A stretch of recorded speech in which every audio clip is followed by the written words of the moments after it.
UDF വലിയ തിരിച്ചടിയാണ്. പാറോപ്പടി ഡിവിഷനിൽ നിന്നാണ് UDF സ്ഥാനാർത്ഥി PM നിയാസ് തോറ്റിട്ടുള്ളത്.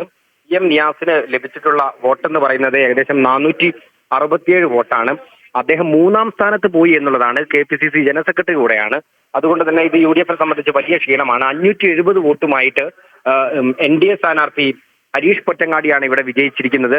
2ാം സ്ഥാനത്ത് വന്നിരിക്കുന്നത് സിറിയക് മാത്യു ആണ്, CPM സ്ഥാനാർത്ഥിയാണ്. UDF സംബന്ധിച്ച് നേരത്തെ തന്നെ മേയർ സ്ഥാനാർത്ഥിയായി VM വിനുവിനെ പരിഗണിച്ചുകൊണ്ടാണ് ആദ്യഘട്ടത്തിൽ തെരഞ്ഞെടുപ്പിൽ മുന്നോട്ട് പോയത്. അദ്ദേഹത്തിന്റെ നോമിനേഷൻ നൽകാൻ കഴിയാത്ത സാഹചര്യം എന്നപ്പോഴാണ് PM നിയാസിനെ മേയർ സ്ഥാനാർത്ഥിയായി അവതരിപ്പിച്ചുകൊണ്ട് UDF ഈ തെരഞ്ഞെടുപ്പിനെ നേരിട്ടത്. തീർച്ചയായിട്ടും വലിയ വെല്ലുവിളി തന്നെയാണ്. കോഴിക്കോട് കോർപ്പറേഷനിൽ അതിശക്തമായ മത്സരമാണ് നടക്കുന്നത്. 16 സീറ്റിലാണ് LDF ലീഡ് ചെയ്യുന്നത്. അതേസമയം തന്നെ UDF 14 സീറ്റിൽ ലീഡ് ചെയ്യുന്നുണ്ട്.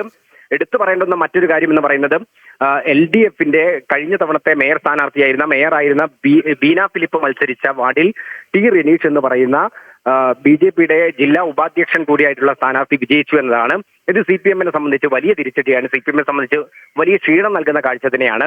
പ്രതീക്ഷകൾക്കും അപ്പുറത്തുള്ള ചില റിസൾട്ടുകളാണ് ഇത്തരത്തിൽ വന്നുകൊണ്ടിരിക്കുന്നത്. രാകേഷിലേക്ക് മടങ്ങിയെത്താം. തിരുവനന്തപുരം കോർപ്പറേഷനിൽ ഇപ്പോഴും ഒപ്പത്തിനൊപ്പമാണ്. LDF 17, അതുപോലെ തന്നെ NDA 17, UDF 11 സീറ്റ് ആയിട്ടുണ്ട്. കഴിഞ്ഞ തവണത്തേക്കാൾ ഒരു സീറ്റ് മുന്നിലാണ്.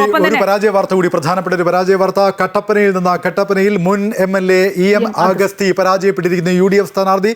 അദ്ദേഹം കട്ടപ്പന നഗരസഭയിലേക്ക് നടന്ന മത്സരത്തിൽ പരാജയപ്പെട്ടിരിക്കുന്നു എന്നുള്ളതാണ് ഏറ്റവും പ്രധാനപ്പെട്ട വിവരം.